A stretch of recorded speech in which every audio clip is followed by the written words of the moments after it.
Well, you know how. Yeah, and you can do small amounts. I'm going to introduce you to Grace Groner, who did just the same thing.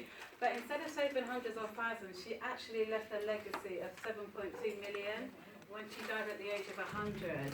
And she never worked as more than a secretary, so her income was very modest in comparison to most people's income. So there's a lady called Grace Groner, and she was orphaned at the age of 12.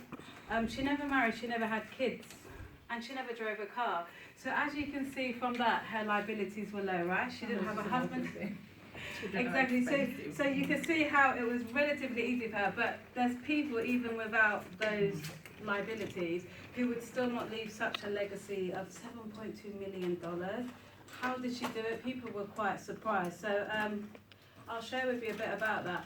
But essentially, she enjoyed 80 years of hands-off compounding in the stock market. Is everybody familiar with compound interest? Are you, Donna? Yeah. Okay, so she was earning interest on interest for 80 years. She started investing in the era of the Great Depression, and she made money through several recessions and even World War II. Contrasting her situation to that of Richard Fusco, he was a chairman of Merrill Lynch's Latin American division, and he declared personal bankruptcy. One of his properties alone, the mortgage was $66,000 a month. So this man was so successful, he was able to retire in his 40s, but he went bankrupt. And when he went bankrupt, he literally went completely bankrupt. So literally, how do you get an old lady who's never earned more than, she's just a secretary and a modest income, she's able to leave £7.2 million, and then you've got this guy, Richard Fusco. He's Harvard educated, and he went to the University of Chicago as well, and he became bankrupt. So just contrasting the two together, there's some qualities that she had, which he obviously didn't have. So I'll share some of them with you. So essentially, in 1985, at the age of 25, she invested only $180. She invested it in the company she worked for. They were called Abbott Pharmaceuticals. And then over the years, she just let that money compound and compound. Now, I'd say what she did was a bit fortunate, because that company could have went bust at any time and she would have lost her whole fortune. So Eden teaches investments, but he would never tell you to put all your investments in one basket. He would tell you to diversify. As you know, just looking at the local high street, many companies have gone bust over the years. So what she did is amazing, the fact that she did it, but fortunately she pulled it off, but many people wouldn't. So that $180 investment over the course of about 80 years turned into 7.2 million. So and I'm sure she added small amounts of money on that month by month. But as you can see, it doesn't take a lot of money potentially to make money when you allow it to make money over time, over the years. And Edem even gives examples in the workshop of people who have put in small amounts of money and the returns it can generate over the years, and the amounts literally go up and down all the time. So how was Grace Groner able to do that? Does anybody have any ideas based on the current financial literacy? This is an opportunity to share the financial literacy that you currently have. So I mentioned one, compounding interest over time. Does anybody else have any ideas as how you can get those kind of returns in your investments? Benjamin, does anything come to mind?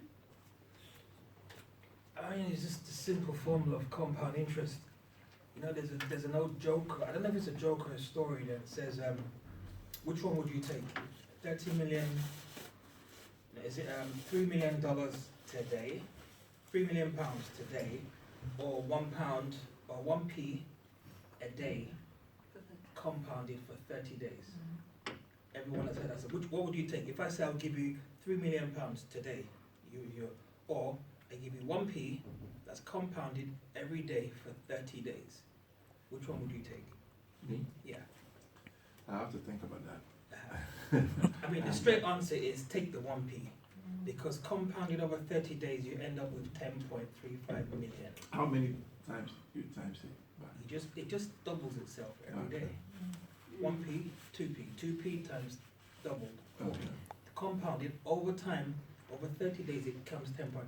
So that's the simple formulation. If in 30 days you can get 10.3 million, imagine 80 years. Thanks for If that, you Benjamin. understand the compound interest, that's basically the formula that she. And literally, her average rate of return on this $180 was 15.2%.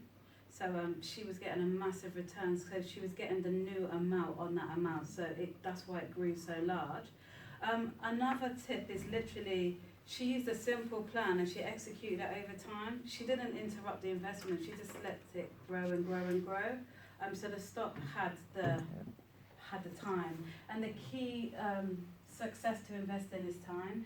The earlier you get in, the better, which is why if you have, I don't know, cousins or nieces, nephews, etc., children, it's best to get them started as soon as possible.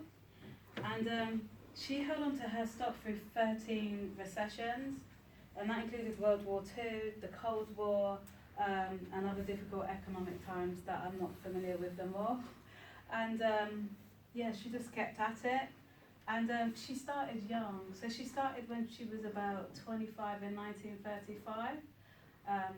So that's why her results were quite significant.